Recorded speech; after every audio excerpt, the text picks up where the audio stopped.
વડોદરા નજીક મહીસાગર નદીના કોટના બીચ પર સર્જાયેલી દુર્ઘટનાએ ખુશીના પળોને શોકમાં ફેરવી દીધા છે। મિત્રો સાથે પિકનિક અને મસ્તી કરવા ગયેલા 9 યુવાનોમાંથી 2 યુવાનોના ડૂબી જવાથી મોત નીપજ્યા, જ્યારે 7ને સ્થાનિકો અને રેસ્ક્યુ ટીમે સમયસર બચાવી લીધા।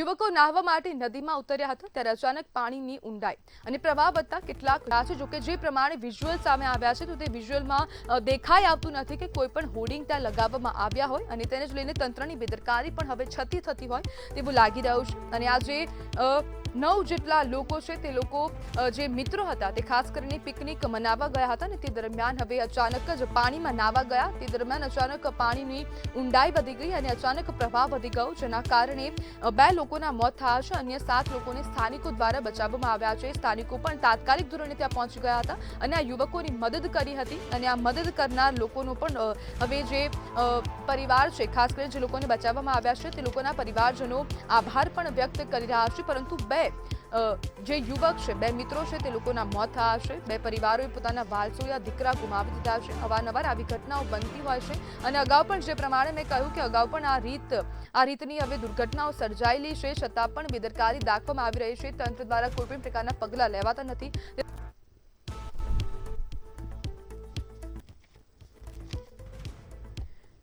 અને આજ મુદ્દે આપણી સાથે ચર્ચા કરવા માટે કોંગ્રેસના કાઉન્સિલર આશિષ જોશી જોડાઈ ગયા છે। આશિષભાઈ, મહીસાગરનું પાણી જીવલેણ બન્યું છે અને અવારનવાર આવી ઘટનાઓ બનતી રહે છે, પરંતુ અહીંયા એવા પણ પ્રશ્નો ઊભા થઈ રહ્યા છે કે ત્યાં સાઇન બોર્ડ છે કે કેમ? જે પ્રમાણે દ્રશ્યો સામે આવ્યા છે તેમાં સાઇન બોર્ડ દેખાતા નથી, પરંતુ આપને હું પૂછવા માંગીશ કે ત્યાં સાઇન બોર્ડ છે કે કેમ? અમારા વડોદરા શહેરની આસપાસ ઘણા બધા જળાશયો આવેલા છે અને મોટા ભાગના જળાશયોમાં આ પ્રમાણે કોઈ પણ જાતની ભયજનક ચેતવણીના બોર્ડ કે ક્યાંય મૂકવામાં આવતા નથી।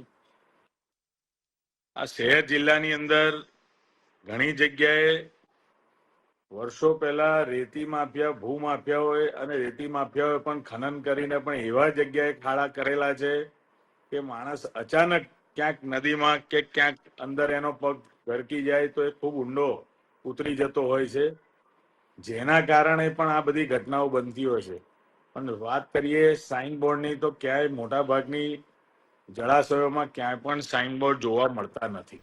એ તંત્રની ખરેખર લાપરવાહી છે અને આ શહેર જિલ્લામાં તમામ જગ્યાએ જ્યાં પણ આ પ્રકારની લોકો નાહવા જતા હોય છે, લાંચનપુર હોય છે, ફાજલપુર હોય છે, ઘણી બધી જગ્યાઓ એવી છે કે જ્યાં આગળ અવારનવાર આ પ્રકારની ઘટનાઓ બનતી હોય છે, છતાં પણ કોઈ પણ પ્રકારના તકેદારીના પગલાં લેવામાં આવતા નથી।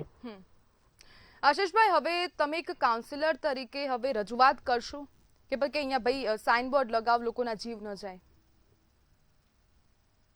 સાઇન બોર્ડ લગાવવા ખૂબ જ જરૂરી છે અને અમે કહીશું જિલ્લા વહીવટી તંત્રને, કલેક્ટરશ્રીને અને જે વડોદરા શહેરના જિલ્લાના જેટલા પણ તળાવો છે, જળાશયો છે, ત્યાં ખરેખર તો પ્રશાસને કોઈ કહે અને કોઈ મરી જાય પછી જાગવું, એના કરતા આપણે પહેલેથી જ કોઈ નાગરિકોનો જીવ ના જાય એ પ્રમાણેની વ્યવસ્થા તંત્રએ કરવી જોઈએ।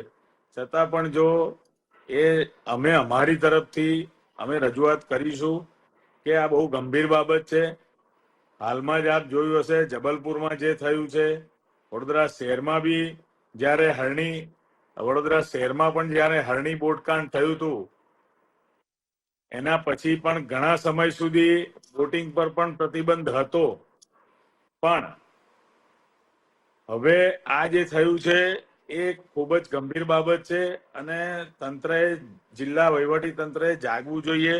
અત્યારે તંત્ર એમ જોવા જાય તો સાહેબ આવવાના છે એની તૈયારીઓમાં લાગી પડ્યું છે, પણ આ જે જીવ જાય છે એના પર એમને પણ વિશેષ ધ્યાન આપવું જોઈએ। જોડાવા બદલ આપનો આભાર।